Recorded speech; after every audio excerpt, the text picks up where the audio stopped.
SJC-13509, Commonwealth versus Michael A. Carelton. Okay, Attorney Hartquist. Good morning, Your Honors. For the record, if it pleases the court, my name is Richard Hartquist, and I thank you for giving me the privilege of arguing today on behalf of Michael Carelton. I'm going to focus primarily on the first argument in my brief, as it is a lengthy brief. And the defendant argues there that all of the physical evidence, all the actual factual evidence illustrates that this is an unplanned and a spontaneous event that cannot be attributed to the driver of the vehicle. And we can evaluate the matter, as I have in my brief, in sort of the before the shooting phase, the during the shooting phase, and the after the shooting phase. And the reason I broke it down in that manner is because there are so many indicators of it being unplanned and spontaneous. And I'd like to run through that discussion with a couple of themes. And this court has obviously over the past 20 years stated clearly that we cannot pile inference upon inference. And I'd argue respectfully and respecting the Commonwealth that I'm going to argue facts. The Commonwealth only has inferences to argue. The second principle or theme that I wanted to discuss was the fact that this court has also repeatedly said that we can't inculpate the driver of a vehicle based entirely on the maneuvering of a vehicle, right? This court, we haven't really said that broadly. So you've got the cases, we got Baxter, we got, I don't know how to pronounce it, but to say, this is different because those other cases, the driver of the vehicle was divorced from the actual perpetrator, you know? So this is different. Baxter, you had the driver park around the corner, the person gets out. To say you had the vehicle parked up the street. In this case, you know, when you're saying that we can so neatly divide this, the driver of the vehicle is in the vehicle with the shooter. So the maneuvering is also different, where you've got an actual slowdown, you've got the window come down, you've got a gun that's got a laser sight on it. There's more here in the sense of the driver is right next to the person that's pulling the trigger. The person who is clearly the target gets slowed down in front of the person, the car behind gets pulled over to say, let the car go so this ostensibly doesn't get in our way of making our getaway. You've got a lot more here than we have in those other cases to make that broad proposition. Sure, Your Honor, but respectfully, I'd argue that there is case law where we have a drive-by shooting where the defendant who's driving the car is found not guilty. I'd point to the Swafford case, right? Now that case includes motive. There was a sort of a gang fight prior to the time that the driver takes, or Mr. Swafford takes the shooter over to the party where all the other gang members are. He stops the car there. The shooter puts his arm out, fires multiple shots into the crowd, killing one person, injuring two others, right? So in that sense, there's no difference here. This court has ruled in that manner. Well, you don't think that there might be a difference here because there's the evidence of planning by going around the block, making sure the road is clear, pulling over the car to make sure that the road is clear. You don't think that's a significant difference? I don't. I think we're making too many inferences here. I think that the state is asking the jury to make too many inferences. Right? The vehicle does stop. We have that on camera, but it stops for maybe a minute. Right, and we don't know why they stop. I pulled over. But we take it in the light most favorable to the Commonwealth. On that front, can you distinguish Commonwealth versus Sanders? What are the facts, Your Honor? So this is a case where the driver maneuvers the car in such a way that the passenger can use a firearm to shoot into the car they pull up alongside of, and I mean, I was on this panel, so I don't want to say so. I think, you know, it's right, but obviously I thought it was right at the time. But it says that, moreover, the attack, and this is a sufficiency attack on the grounds that you're attacking the sufficiency of the evidence here, which is that there was insufficient evidence of shared lethal intent, right? Correct. And so here here it says it finds that evidence sufficient because the attack occurred from within the Honda in the defendant's presence and within moments after the defendant positioned the Honda to facilitate the attack. Goes on and it says, this is not like a case where a person attacks another person on foot, because such an attack can take many forms, including ones not necessarily involving deadly force. In contrast, any attack perpetrated by occupants inside a vehicle against victims inside another vehicle is far more likely to require use of a lethal weapon like a firearm. And that in and of itself supports an inference that the driver knew the passenger would use deadly force, because there is no other way to actually perpetrate an assault on another from within the vehicle if you're not going to use, or at least it's enough to give you that inference. So I think my response to you would go back to how I was trying to respond to Justice George, okay? This isn't a case where the car was put in position in an effort to shoot somebody. What happened here was he came down the street and there was a stop sign. And the powerful physical evidence that I point to is it looks like the car didn't even come to a full stop at the stop sign. I included a photograph in my brief of the shell casing scattering, right? And clearly the casings are in a moving car or fall from a moving car. As they go around the corner to the right, the casings are spread out. We have the cone markers from the detectives who investigated the scene. Now, can we infer that they stopped to make a plan up the street? I think that's too big of an inference. We can infer the defendant was the driver. We can infer he knew the shooter, but we can't even infer that he knew he had a gun, right? Our detectives have guns when they're doing investigations because they're portable, they're easy to hide, right? And they're very easy and quick to access, right? And we can infer that that's exactly what happened in this case. And the reason we can make that inference is because prior to this, we don't have any communication between the parties. Remember, Mr. Carlton worked the entire day. But would that inference be reasonable and in the light most favorable to the government? Because the problem that you have with that is the vehicle slows down.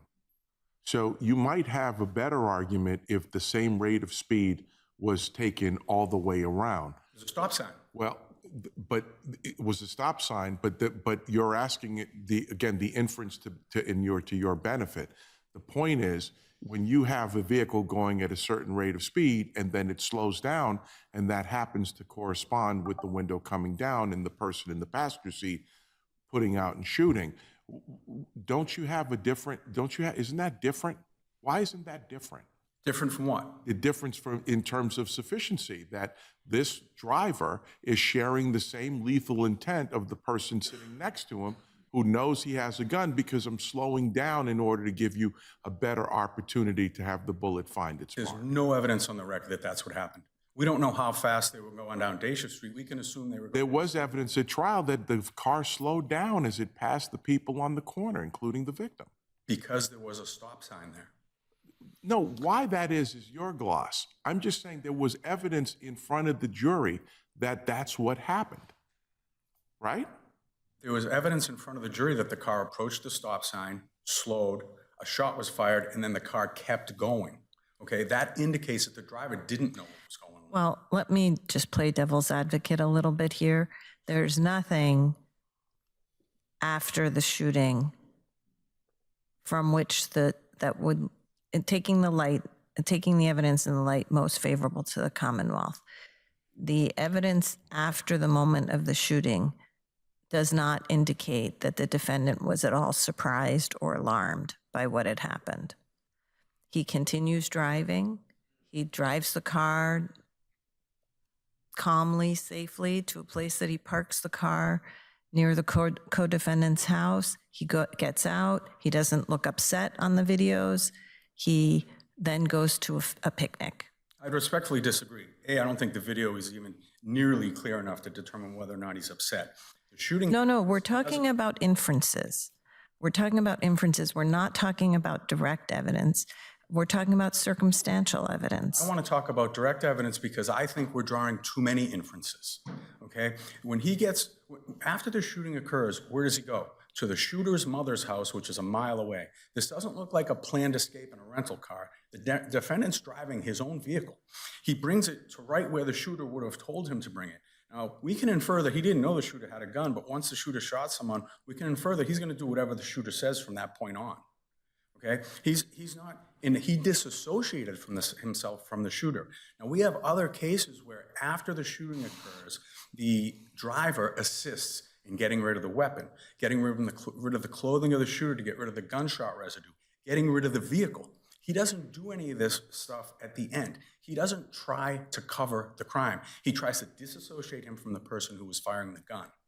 Okay? And again, going back to Justice George's, we have different hypothetical scenarios. We know the car stopped. Okay? What if the car didn't stop and the shooting occurred? Is that even less inference of planning? What if the car stopped in front of the victim, the shooter opened the door, took one step out, and fired at the victim, then took one step back in and went? It wouldn't make a difference, right? Because it's not a proximity argument. It doesn't matter that the shooter gets out of the car and follows this person for a block. In these getaway driver cases, we have a person following for 20 minutes following the victim. Then, when the shooter gets out, the driver then sets the car in position to escape. We don't have any of those factors here. We don't have motive. We have no way of knowing that the victim was going to be present at the scene at that time. Remember, the victim was invited on the day of the incident to a party at 26 Dacia Street. Now, the victim wasn't at 26 Dacia Street. They had taken their chairs out, gone 2 houses down across the street so they could monitor their children once it became dark out. So these are facts. I'm not asking the court to make dozens of inferences. We can infer that he drove the car, and we haven't conceded that. And we can infer that he knew the shooter. We can't even infer that he knew he had a gun. Now, the Commonwealth has argued that it doesn't matter. We don't have to prove that he knew he had a gun. Well, if there was a planning stage during that stop, then wouldn't that plan require that he knew there was a gun for him to have murderous intent? Of course, right? Now, there are so many different scenarios. If the car stopped where it stopped, and the shooter walked down the street, shot, came back up the street, and then was driven to his house, hasn't the case law said that we can't imply or put culpable intent on the driver? So if the car glides by and there's a sudden shooting, which I respectfully argue is exactly what happened here, right? How can we infer intent onto the driver? And again, if we go back in stages, right, there's no texts or phone calls between these two parties before the shooting. There's no rental vehicle. If we were to conclude that the evidence of the circling ahead of time, the pulling over on the side, and the slowing down at the moment of the car at the moment of the shooting is enough to permit the jury to draw an inference of regarding the defendant's intent, are you challenging the sufficiency of the evidence on any other basis? Well, the beginning, to answer the first part of your question. I'm not asking you to acknowledge that. I'm just asking you to assume we were to conclude that was enough. Right, that would contradict our case law. Okay, just assume it for the moment. I'm just trying to figure out if there's any other component of your sufficiency argument, because if there's not, I was going to ask to go to the motion to suppress. Okay, I would argue only that the before, during, and after facts lead to the inability to find culpability, the mental state of the driver. So yes, there's not a second prong. Okay, so I have a question about your evidence regarding the photographs obtained from the telephone. Okay, so a search warrant was granted, right? No, may I ask the question first? Okay, so they obtain the phone, they seize the phone when they're at the defendant's house pursuant to both an arrest warrant and a search warrant, correct? Yes. Okay. They the search warrant says that they can search for photographs.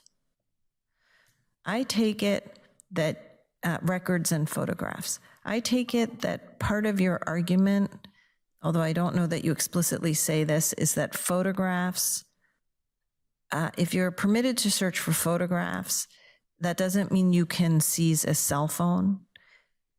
And I'm wondering about that because in this day and age, isn't a warrant that permits a search for photographs sort of the same thing as saying that evidence of photographs? I mean, how is it in today's world? We know that the digital photograph, that we know that the photograph that led them to this idea is a digital photograph because it was uploaded to Facebook. So my question is, if you get a search warrant for records and photographs, why isn't that enough to permit the police to seize a cell phone, in the same residence? So Because that's where most photographs these days are. it's my interpretation that the initial search warrant was to search for weapons and specifically that Nike t-shirt. Now remember, we already had a photograph of the defendant wearing that t-shirt that was posted 2 hours on Facebook before the incident occurred, which I would also allows the inference that he wasn't planning on wearing that during a shooting. Once the police, they didn't have a specific request to search for cell phones, but they saw the cell phone and they grabbed it. Then they asked to be able to search the cell phone for this specific photograph. Then they went through the entire cell phone and they found 31,000 pictures, and they decided that, ooh, here's a picture of the shooter and the defendant. We're gonna add this. They went beyond the scope of what they were doing, which was trying to find the original source of the photograph that they already had from Facebook, perhaps to timestamp it. Because just because a photograph was posted 2 hours on Facebook. The original search warrant allowed them to search for paperwork or photos that would tend to indicate ownership or possession of firearms. My understanding was that it was a specific search for one photo. I'm That might be a looking catch-all. at the search warrant. So the photographs, well, then I would argue nexus, right? What's the nexus between 31,000 photographs and this shooting? That's a different story. So they don't actually obtain anything from the seizure. They don't obtain the photographs. They just hold on to the phone. They have the physical object of the phone, but they don't have there's nothing, they haven't extracted the photographs. They don't extract the photographs until they obtain a search warrant for that search. You do not challenge the legality of that second search warrant, correct? Except that you say it was too late. It was obtained too late.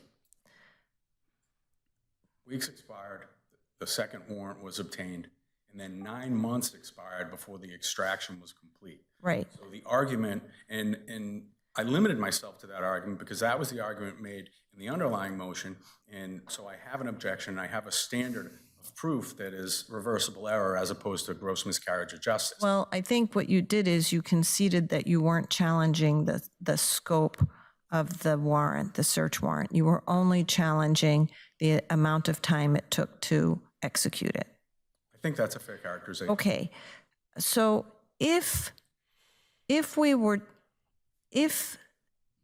so what I'm really trying to get at here is some kind of fruit of the poisonous tree problem, which is even if we were to assume that the initial seizure was unlawful, they don't get any evidence that that you're seeking to suppress as a result of that. They get the evidence as a result of the next warrant. And now that may still be fruit of the poisonous tree, but I thought that if you get a valid warrant, doesn't that sort of interrupt the fruit of the poisonous tree problem? And you don't challenge the validity of the second warrant. I would argue not, because the fruit of the poisonous tree are these 3 additional photographs that came into evidence that the jury saw. Right, but they don't get them until they have a valid warrant. They have a valid warrant at that point to search the phone. Yeah, and so Commonwealth versus White, I think it is, suggests that if the initial seizure is unlawful of the cell phone, but then the subsequent search of the cell phone is done pursuant to a valid warrant, that then you wouldn't exclude the evidence that you obtain pursuant to the valid warrant. And I'm wondering why that, if I'm reading Commonwealth v. White correctly, why that doesn't apply here.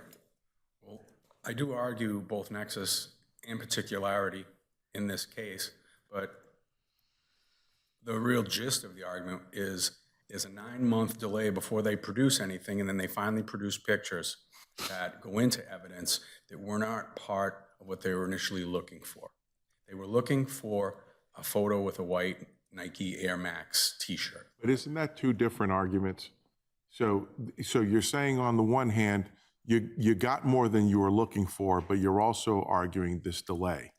But as part of the judge's decision on at least the delay component, there's a stipulation that went into evidence, right? Mm-hmm. And the stipulation talked about the range of time that it would take for, I forget the acronym for the task force, but how long it would take them to break the codes and to break the access codes. And that there were some instances where it took almost 2 years for them to be able to do that. So separate the 2 for me. So in terms of the first part about the delay from when they got the warrant to when they actually got the stuff. I know you say they got more stuff than they asked for, but just until the point that they got the stuff. What's the strongest case for you in light of the evidence that was before the judge about the range of time that it would take to break into the phone when you don't have the security code? So I think that the nature of the argument might be a little different, and I perhaps drafted it poorly, but they get the warrant 2 weeks later. We know that the standard on warrants is 7 days, but that's become a little loose now, especially with the cell phones and the manner in which it takes to break them open. There was never a renewed warrant after that. That's how long did that first, wasn't it 13 days? They returned it? Yes. When we've said before, 10 was okay, right? Yes. So is there a substantive difference between? I'd argue that the length of time between the second warrant and the opening of the phone is problematic in that the Commonwealth didn't seek an additional warrant in the interim.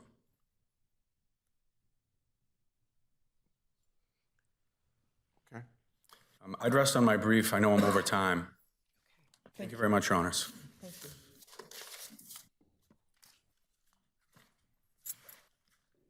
Okay, Attorney Knight.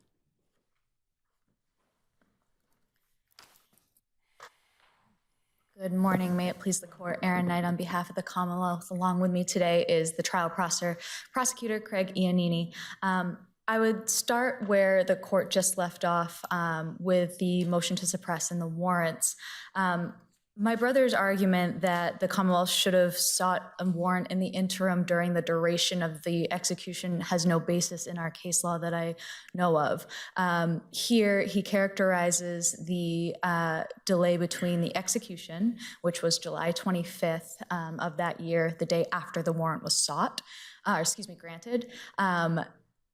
And that's what the motion judge found, was that was the date of execution. It did take the 9 months to crack that code. But again, as Your Honor pointed out, it's an iPhone. It's hard to crack. We know this notoriously.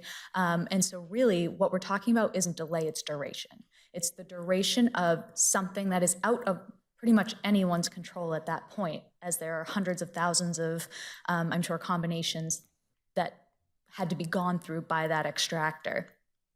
And I would also point out that this, the smartphone kind of area of law, as we're seeing it progress, is absolutely looking at that 7-day window as unreasonable.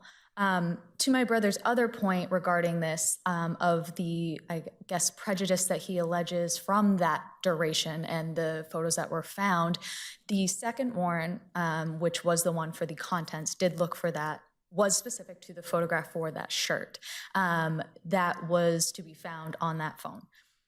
That being said, once the phone was open and the photos were being gone through, it would be apparent to whoever's going through those photos to look for that specific one delineated that Travis Phillips was also photographed on that phone. It was known that the two knew each other, and so at that point, those photographs that they found would have been plain view seizure, as the incriminated nature, or potential for incriminating nature, what they mean to this case, would have been immediately apparent.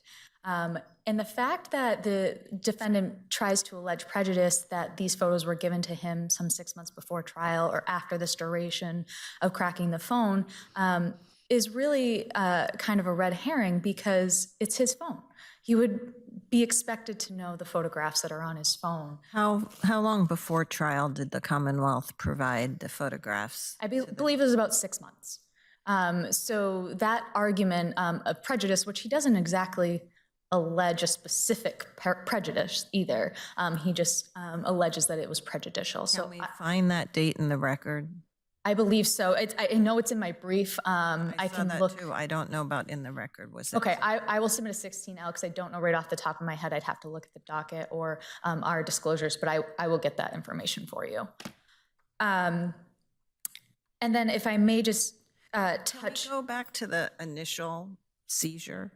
Because if it's fruit of the poisonous tree, in other words, I'm not suggesting there was something wrong about the initial seizure of the phone, but let's assume for the moment that there was, that the initial seizure was not justified, was unreasonable for some reason. Why then don't the photographs get suppressed as fruit of the poisonous tree?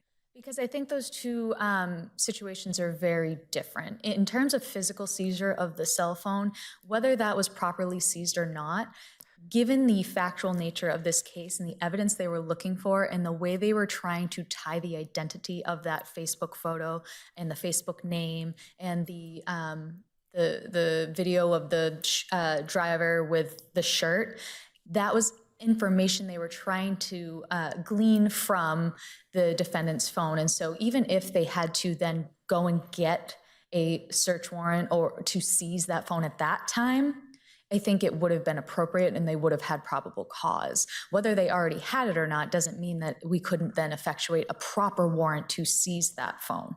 And I would argue— That was information that was known to the detective at the time they went to serve the arrest warrant, wasn't it? Of the T-shirt in the photo? It was, Your Honor. But it wasn't something that they asked for in the scope of the original search warrant. Not specifically, no. Right. But I would argue that here, where photographs and records of firearms were part of the request, and we know that those such records can be stored on devices such as cell phones, that's under McDermott, that the nature of that cell phone can store those records, can store photos of firearms. So that was proper. But I would also point out that— But this is a four corners motion, though, right? Yes, and— So looking at the affidavit, again, so I understand Justice Wolohojan's point that it may very well be that the subsequent affidavit, once the phone was seized, but if I remember correctly, you conceded the seizure that predicated that was warrantless of the phone. It was, so the way that the, yes and no. So the way that the motion judge found it, she found that either under plain view or with the records it would be found. So if you go under the plain view exception here, it's the cell phone itself was known, the photo was known to be a selfie. The photo was posted to a social media account, which both of these things we know to be associated with smartphones. So the apparent nature of that is real. As to Your Honor's point about it not not the photo or searching for the photo not being delineated in the search warrant, at the time they were looking for the firearm. The firearm had not been found. I would also point out that the investigation was still ongoing. And oftentimes, too, when you arrest someone via an arrest warrant, if something is on their person, it comes with them. I would also, if I may, double back to Your Honor's question, Justice Wolahojian, about seizing the phone and if it would be cured later. We also have the unknown reaction of Raquel Lamont during the execution of the warrant and her attempts to try to get to that phone, which police reasonably believed to have ill intentions. And so I would point out that if they hadn't seized the phone at that time, it is likely that phone could have been hidden or could have been edited in a way that they were nervous about happening. But now that opens up a different theory of perhaps rescuing what was an unlawful seizure, because now you might make an argument which it's not really briefed in the briefs about maybe exigent circumstances for why you've got to do it, because you might be afraid that she might take it and do something with it. But I want to go back to you really breezed by this issue about plain view. So plain view talks about there are criteria here, and one of them, which is I'd love to hear from you, is the inadvertence component. Sure. Okay, so you've got the inadvertence component of the plain view doctrine, where what you're saying perhaps might have been something that would have been in the affidavit before to search, but it wasn't. It was in the affidavit to search the phone. It wasn't in the affidavit to seize the phone, because obviously that wasn't in the scope of the original search warrant. So if there is all of that, we know that there's a Facebook picture, right? So all of these things that were known to the detective that he recounts in the affidavit of how ubiquitous it is, and you're always going to have it, and all of this other stuff. Well, if you had put all of that stuff in for the original search warrant, maybe that would have been, but it seems like you're backfilling something based on something the detective says in real time. The detective says this in real time when they go to execute the original search warrant and the arrest warrant about all of this stuff about it's proximate, it looks like it was a selfie, and so it was probably on the phone. That's all observations and averments made based on what was observed real time. Don't you have to do that beforehand? So I would argue, Your Honor, that not every warrant is executed at the same time. And I would argue that police get warrants later on down the road in many investigations all the time. That's just kind of a common sense way of how an investigation goes. Here, I would say, yes, the plain view seizure of that cell phone was inadvertent in terms of the fact that the inadvertence requirement ensures that they didn't necessarily know that that phone would specifically be there. But that seems to be rebutted by his affidavit. His affidavit says people have their cell phones all the time. And if you know that he's going to be there because that's where you're going, why wouldn't 2 and 2 be 4?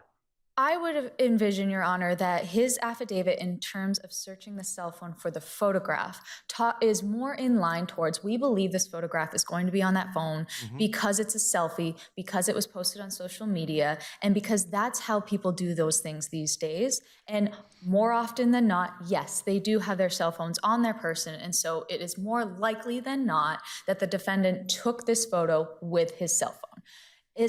In terms of the plain view exception and the plain view inadvertence of finding that iPhone without delineating in the warrant, which I would also point out, as the motion judge said, not everything needs to be delineated specifically. But what I would say is that it wasn't done upon the pretext of, we're going in, we know we didn't put this in the warrant, we're going to grab it. That cell phone's going to be there. We're going to grab it anyway. What I would say is they were looking for that. But isn't that why we have the inadvertence component, right? Yes, and that's what I'm trying to get at, is they were going in to look for that green T-shirt. So switch the evidence you're looking for. Say they put the cell phone in the warrant, but didn't put the green T-shirt in the warrant. Now, if they're looking in that hamper where they found, if that T-shirt was under that phone, are you then not allowed to grab that t-shirt because that wasn't in the warrant, right? So I think that's analogous, is here we know he knew that that had been done. He knew that selfie had been posted just hours before.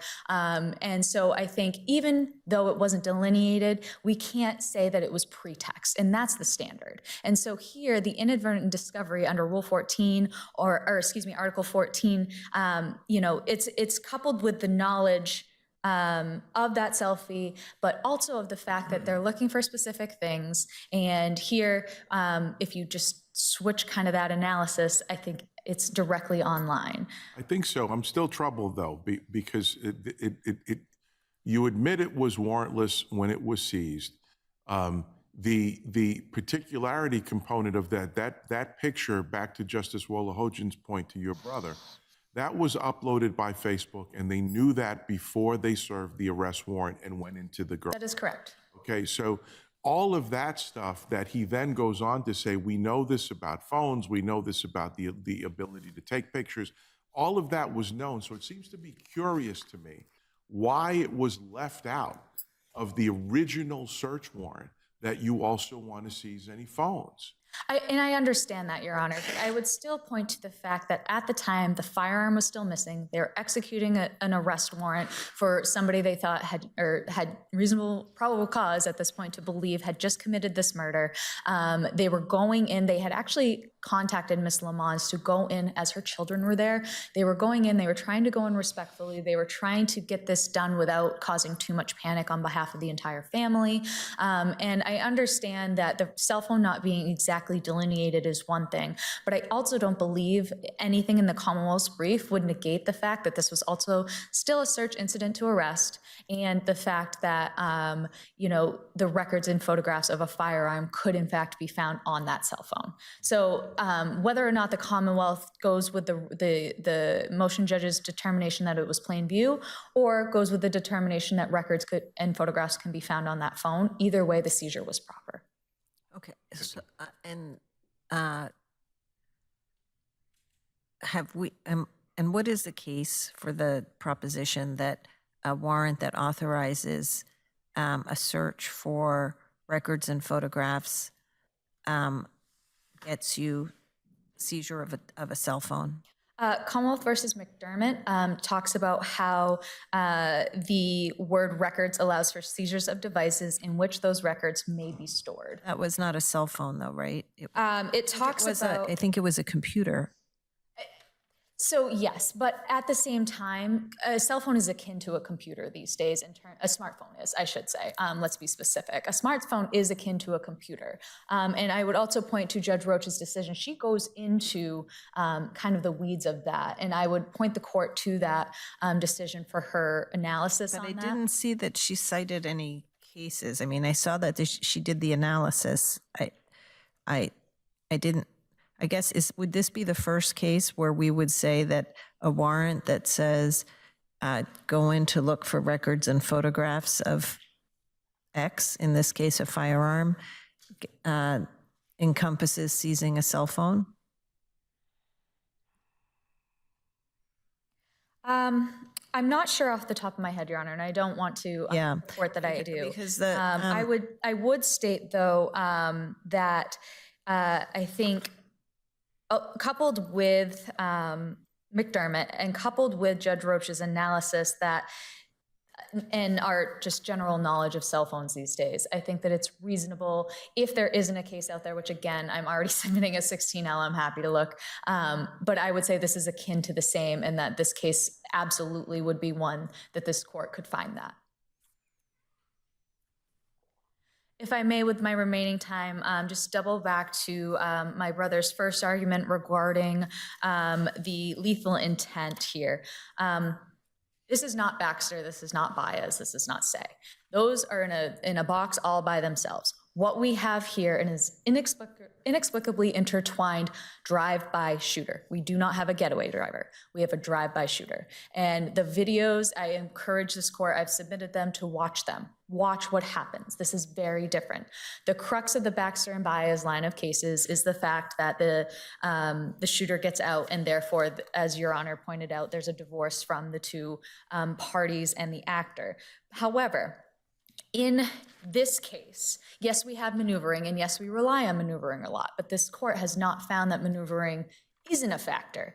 In fact, it is a factor, and it is indicative of some sort of intent, of some sort of shared intent. Where Baez helps this case is it talks about how that lethal intent can be found outside of direct evidence. We don't have direct evidence. And as this court has found oftentimes, and probably most oftentimes, lethal intent or intent in itself is proved by circumstantial evidence. And here we have three. I want to address this the Swafford case. I was looking for it. It's miscited in your brief, so it was hard to find. But Your Honor, I honestly do have it here with me. I did not review it last night, and I was reviewing the Baxter and Baez more. I know that it's the gunshots at the party, and so understanding the general background of that case, I think that this case is much different. One, again, watch the videos, but two, he pulls over, he allows for the car behind them to go by so that he's not obstructed, so he's not observed, and then yes, he comes to a slow down at what my brother purports to be a stop sign, but he also, he does that slow roll, but all in all, he participates. Right, he participates. And so compared to the Swafford group shooting, the plan here is shown by that video. They come down, excuse me, just let me get my map out here.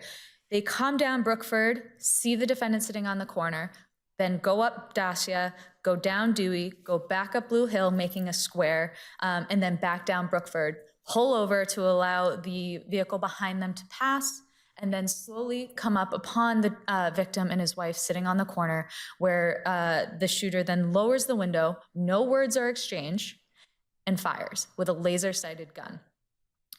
Baez states that the evidence of lethal intent can be seeing the passenger demonstrate lethal intent, which I would argue was done here, express lethal intent, which we don't have that necessarily. Defendant saw or joined in the shooter during the commission of the shooting, we absolutely have that. He was the drive-by shooter. He was not a getaway shooter. They were not separate. At no point did the shooter get out. And evidence that the defendant's own actions by their nature demonstrate a shared lethal intent. And again, here, the defendant plotted, stalked, and prepared.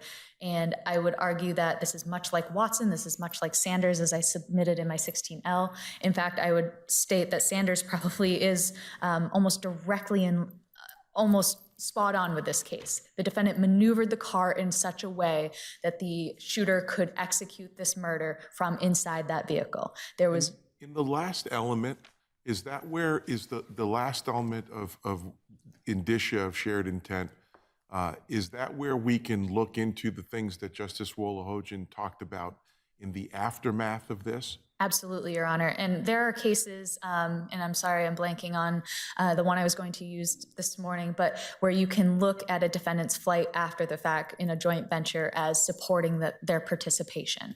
And here I would point to the fact that... Can we factor it not in participation, but in shared lethal intent? Absolutely. And the reason I say participation is because I think here they're one and the same. They're inextricably intertwined. And that is because here, and I see I'm going to run out of time if I may finish. Here, the defendant, Carelton, not only helps execute, plan, stalk, prepare, puts him in the position to do this, but then, yes, he drives him, away from the scene, which I understand my brother's argument of it could be like he's already in the car. Of course, he's going to drive away. But he drives to a place to hide the vehicle next to the defendant's mother's house, continues to follow the defendant once they get out of the vehicle. The videos will show they stayed together. The defendant goes in and out of co-defendant goes in and out of his mother's house. And from what the video shows, it appears the two men go back and join the co-defendant Phillips' family's party at Mary Hannon Park together. Now, maybe there is an element of he could have been scared, but that's not an inference that we need make where we're in, the light most favorable to the Commonwealth. And here, staying with the shooter afterwards is absolutely part of that fourth prong of demonstrating that intent. Okay.